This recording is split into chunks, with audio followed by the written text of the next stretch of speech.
Wassail, beautiful people. So I've been digging around in the astrology. There's a lot going on at the moment up in the heavens without the addition of this comet and things. So we've just come out of a grand water trine and the second moon. And there's another grand water trine coming up around the middle of the month, but this time it creates its two kites superimposed. And there's something about the absence of the third kite. I don't know yet. I need to dig in a bit more. So we're just gonna dive in and see what message wishes to be shared with us.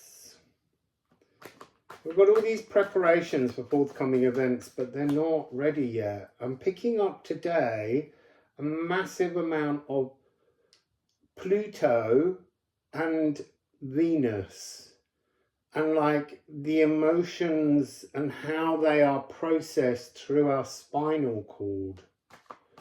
But whether that's the message, I don't know. It's just that's what I'm getting. Because don't forget, Pluto is about to enter Aquarius on the 19th of November. And that's a lot of big changes coming, 20-year cycles.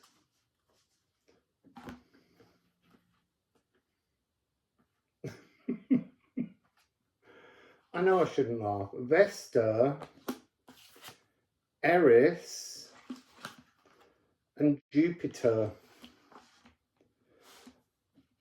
So the energy that I'm getting immediately from that is in the eternal aether chords to which we're all attached and to each other in many different ways, but some of the connections between each other are not as formed as others, but they are all part of an energy frequency, string theory, but it's really membrane theory. So it's a 7-7-4-3-5-2, but these eternal connections, these energy frequencies, and this has got something to do with the frequency of consciousness reaching into the sacral, is at the moment being disrupted by Eris. She's causing chaos. She has thrown a giant golden apple that's almost, it's almost the whole world around us is having a classical thrash metal orchestra moment. There's just like a din going on, and we're trying to fathom and work out, seek our own moral standpoint within all of this at the moment. It's raw feminine disruption with Vesta, and Vesta she was one of the most difficult gods for the Roman Catholic Church to replace when they were beginning to plant Catholicism into the Roman psyche. She just wouldn't go away. I want to look at the negative aspects of both, because it's something to do with this swirling energy. So dogmatic, when you can't be moved. You know, that's why more and more of Eris will just keep blowing, pushing, driving into you. All that you cannot transform within your moral compass, your philosophy, will be seen and witnessed around you in the outside world. That we've had this message before with Eris. Eris needs to be your friend. We need to bring Eris within us, because all the while she's outside of us, there's an unsacred rage swirling and whirling around us. I will get to Jupiter, the cleansing, in a moment. So Vesta in the shadow aspects, it's interesting because the other day I was like, it's almost like that's a word that we need to transform moving forwards, is shadow. Yes, we live in a world of shadows, but it's the shadows that make the light possible. Anyway, so we have the shadow virgin, unwilling to trust love. So really what they're saying is that there's this eternal flame of loving, joyful knowingness, but when we can't connect to that background pink noise, it materializes as chaotic fear.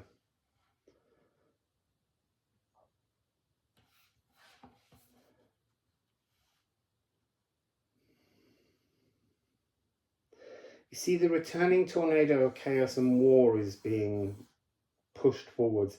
When Eris is not within, look, we can look at the world around us and we can see that there are disturbing things going on created by toxicity, but we are maintaining that energy by not moving into an energy of transformative love, aether, passion. If we allow Eris to live outside of us, if we can't work out and face moral compass challenges, then that is the energy that must be in the world around us. So 7/7 is a divine, spiritual, mystical pathway that's growing in intensity, but there's something about this 7/7 where it's awaiting its third 7. We're not seeing the third 7. Jupiter, which is now retrograding in Gemini, 2 sevens. Let's see the 7s as the 2 ends of an Janus Geminus, of an energy where we went inside ourselves and we want to come back outside of ourselves, but at the statue in the middle, whether that be Saturn or Janus, there is this need to find the third 7, the kind of the jackpot energy that will lead us out, that will cleanse us, that will allow us to exit into a truly calmer space, a loving space. So what do we have here? We have D, B, and G. So it's kind of a G major chord. But let's look at, first of all, B, D, B. Consciousness, crown chakra, coming into our body. Yes, I'm singing it upwards, but you've got to root it down into your being. The part going up is like there's another chakra energy center up here that's to do with your galactic inheritance. Some people call it the soul star chakra. It's just another energy center.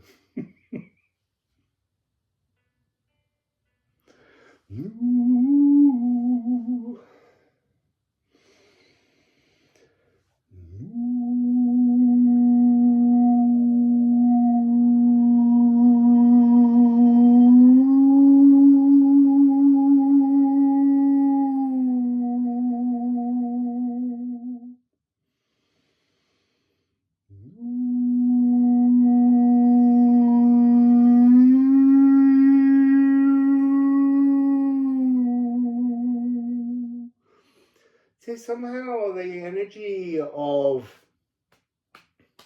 the third 7, the missing 7 here, is found through purifying energy wings, Jupiter, the big frequencies that rotate around us, that all our other energies pass through to be cleansed. So this is G.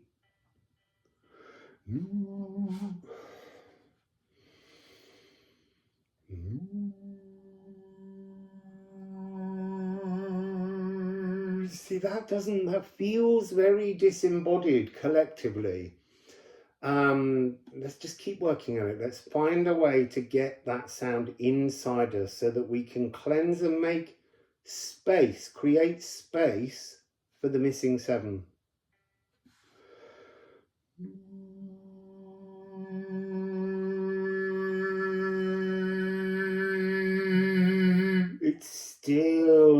It's almost like an engine that won't turn over properly.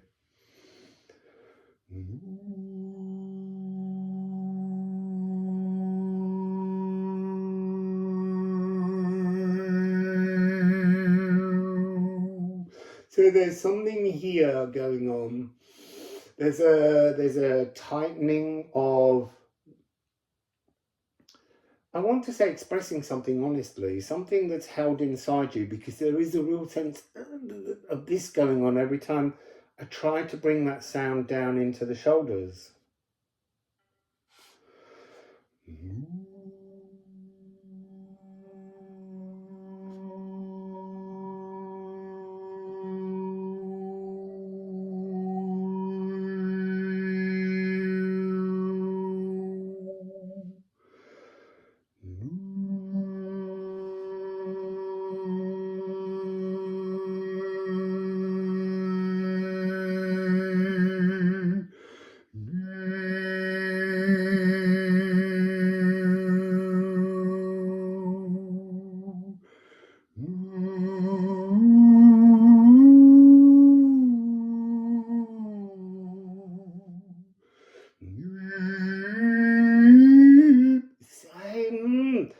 I felt a click in my neck open, and now putting the 3 notes together, there feels like there's something where they're not quite working in harmony with each other. I will get some more cards in a minute, but we've got to get this to come together evenly.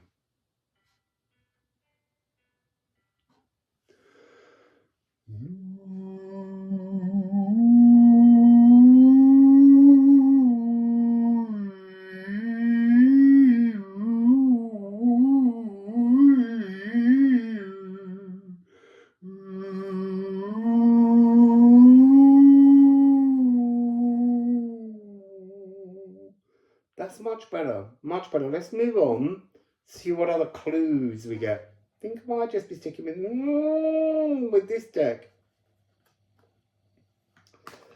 So what else would you like to say about where's the missing 7? What is the missing 7?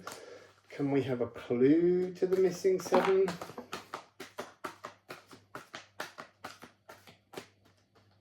So we have 2 down here on the floor, which is quite interesting in that it's Spirit, Self-Actualized Salvation, and Moon in Taurus. Pentatonic Scale.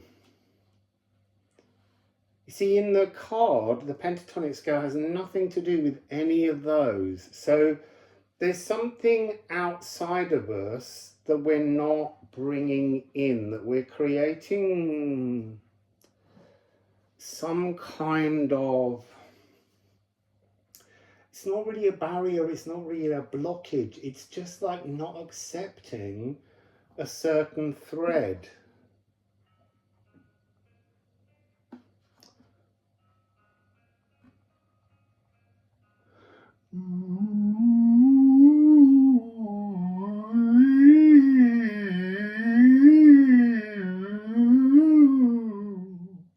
It feels there very simplistic. It feels calm, it feels easy, it feels very fluid, like the consciousness is working, but there's something within the molecules of the body that are not quite able to accept. There's something here I'm seeing now with Vesta to do with solar flares, this thing about micro realignments. Our bodies are being realigned to a new physical world frequency. The turmoil tempest. And that's what it feels like. It feels like there's a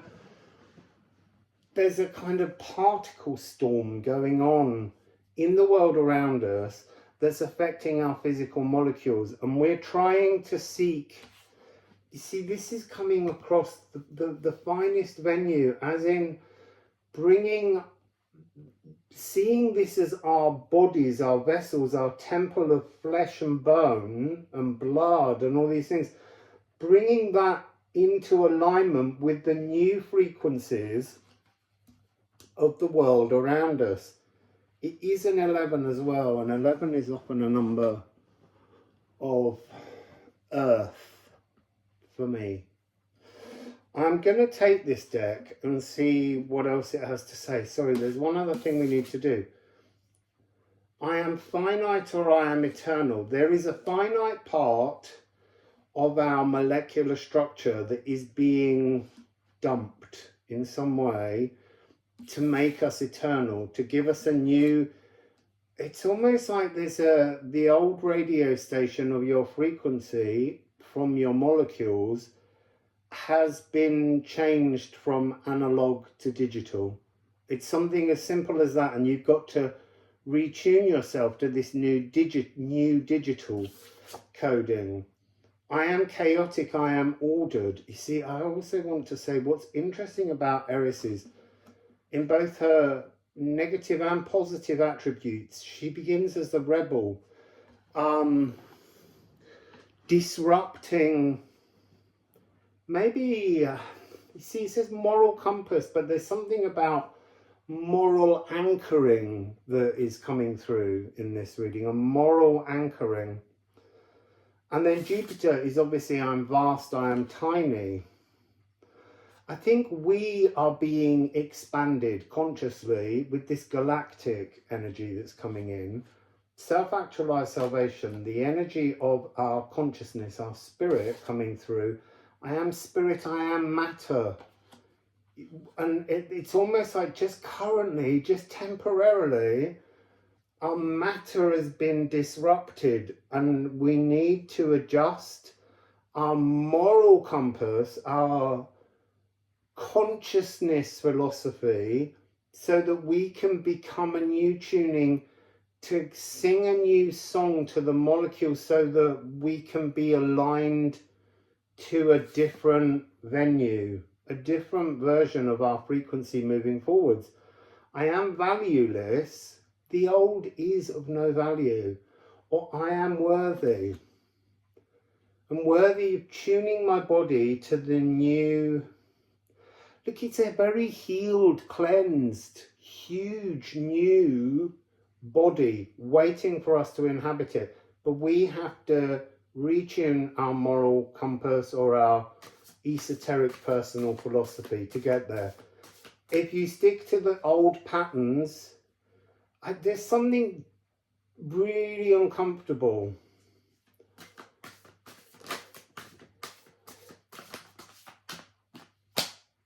So we've got two cards on the floor again on this energy. It's a journey of light. So this is really talking about that cleansing. This is almost Vesta frequency, but it's, I want to say, you see, the other day it was an energy going, no, but this is an energy coming in.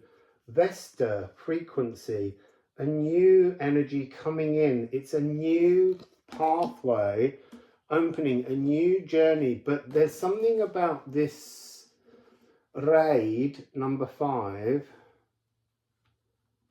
you see, and I'm being just drawn to this 576, a disordering. It's not in the right order. The 7's there, but it's around the wrong way. It's trapped within an 11, hidden, slightly out of tune. This is about walking our own journey and not riding on the back of anyone else's horse. The returning light returns with returning shadows, but they're new shadows lit from some kind of different angle. So let's just get a last card from this musical alchemy deck and see if it's got some kind of sound healing solution, because at the moment I would say just understand that our consciousness is just singing a different whale song so that it can find a different ocean.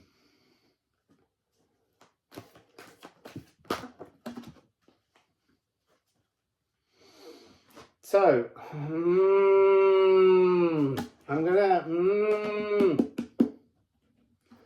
gonna take these first. Look, trine. This is a new emotional water trine, mid-October, coming in, grand trine in water. I think it's Mars, Venus and Neptune, but don't quote me on that. They're around 28, 29 degrees. It might not be Mars. I had that feeling that Mars was being disruptive. Anyway, you can check that. And then we have purify. This is what we've got. From this point now, it's going to be uncomfortable. There's going to be emotional turmoil. There's going to be challenges to how you conceive of this, the whole emotional language of love. That's being purified. That's being polished. You've got to let go of both your negative and your toxic positive emotions, because they can be held onto as much as the darkness. We've got to let go of both ends so that this is free to move and retune and find some new kind of place. Down on the floor we have Pallas Athena. This is the Vesta energy in many ways. It's the cosmic snake. It's our new morally transformed, cleansed frequency. It's our galactic ancestry coming in. It's seeking the spirit of place. The spirit of place begins within your body, in your home, your finest venue, your molecules. That's where the spirit of place begins. Or where they meet, because it's the earth snake meeting in your heart. But this is Pallas Athena bringing it down. Leo and Aquarius, that's interesting because of the fact that they're in opposition. There's something there to do with Pluto. It's almost like Pluto's getting a new consciousness, because Pluto's under the earth. He's transforming from Capricorn to Aquarius. So this air energy, this great sort of cosmic snake, is coming down to fix in to our personalities, is what's coming across. And then this is just a beautiful way to end. Look at these two gorgeous cards. Oh, sorry, one sec. See, there is still no 7, because I feel like the 7 is personal and we're all seeking our own third 7.